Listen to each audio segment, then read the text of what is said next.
L'école, c'est toujours dur, mais après, quand on l'apprend bien, on écoute bien la maîtresse, et ben voilà, on a le bac. L'école, c'est quoi? J'étais le dernier de ma classe. Quand j'étais l'avant-dernier, on faisait sauter le champagne. C'était très triste. J'étais totalement inhibé. Je ne comprenais absolument rien à rien, dans aucune matière. Et évidemment, ça m'amenait à ne même pas comprendre ce que je fichais là, puisque je ne produisais pas de résultats. J'étais une élève indisciplinée, mais j'aimais beaucoup les études. Et je crois que je donnais du répondant à mes professeurs parce que ça m'intéressait d'aller à l'école. J'étais ravie. Je ne travaillais pas toujours autant qu'il fallait, mais vraiment j'aimais l'école et l'école est un souvenir sublime pour moi. Pour moi, c'est l'enfer. D'abord parce que j'ai passé une grande partie de mon enfance en pension. J'étais chez les frères des écoles chrétiennes. Donc c'était quand même un régime très rigoureux, très sévère, très dur. Et je me souviens surtout de l'hiver. Je me souviens des shorts, des engelures, le froid, les galoches, et ça c'était terrible. Ma maman m'a téléphoné avant-hier pour dire « Dis donc, t'es dans le Times ».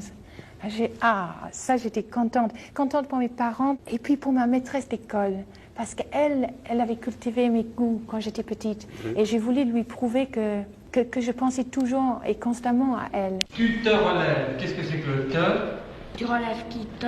Alors? Complément direct. Très bien. Il y avait un directeur qui venait en fin d'année, je m'en rappellerai toute ma vie. Il est arrivé, il a fait les premiers qui vont passer en 6e, en 5e et qui vont aller jusqu'au bac. Ils rouleront en bagnole. Puis vous, qui allez à peine sortir avec le certif, vous vous promènerez. Et puis il baissera la vitre. Le délire, le corps enseignant arrivé à un point sublime de délire. Il baissera la vitre et il fera « Alors, c'est bon la marche à pied ?» Ça fait à 14 ans, alors là, c'était bien décidé. Là déjà, je n'écrivais plus. Mes compositions françaises au collège, je ne les faisais plus sur le thème donné, mais mon professeur me permettait de prendre le thème qui me plaisait. Quelquefois c'était 30 pages, quelquefois c'était 50 lignes en vers.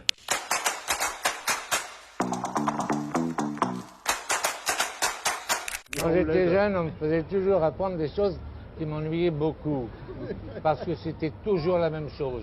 C'était toujours le pélican lancé dans mon voyage, mon père ce héros au sourire si doux. Moi, je changeais les paroles.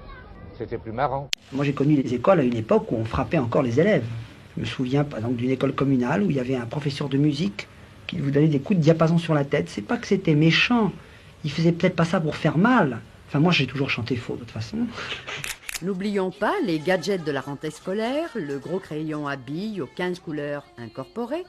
Elles avaient toujours la gomme nouvelle, enfin la belle gomme faite de couleurs qui ont l'air d'être faites de pâte à modeler mélangée. Elles avaient la trousse extraordinaire, le taille-crayon avion. Et puis, bon, moi, ma mère me disait, ton taille-crayon, il ira très bien. Et puis, ta gomme, t'as une gomme. Ah, mais ça fait partie du matériel scolaire, tout ça, des Beatles, Johnny. Pourquoi emportes-tu des disques en classe? Il y a un tourne-disque dans la classe, non? Non, il n'y a pas de tourne-disque, mais pour faire mieux. Je pense que le cartable, c'est la première portion de territoire absolument inviolable de l'enfant. Il trimballe des objets plus ou moins licites dans son cartable. Ça lui sert de but quand il joue au football. Et évidemment, il y a dans son cartable des choses qui échappent à l'attention du maître. Enfin, du moins le croit-on, jusqu'au jour où on se fait prendre. En fait, il y a en gros un enfant sur 4 ou 5 qui lit mal. Et qu'est-ce qui se passe? On le passe quand même en 6e. À la fin de la 6e, ça va pas trop. Et il passe en 5e. Monte sur mon doigt. Face. Monte où? Sur mon doigt, complément de lieu. Très bien. Et pour finir, je te laisse continuer ta course folle. Qu'est-ce que ta course folle? Il s'appelle où? Complément direct, Pourquoi? Je te laisse continuer ta course folle.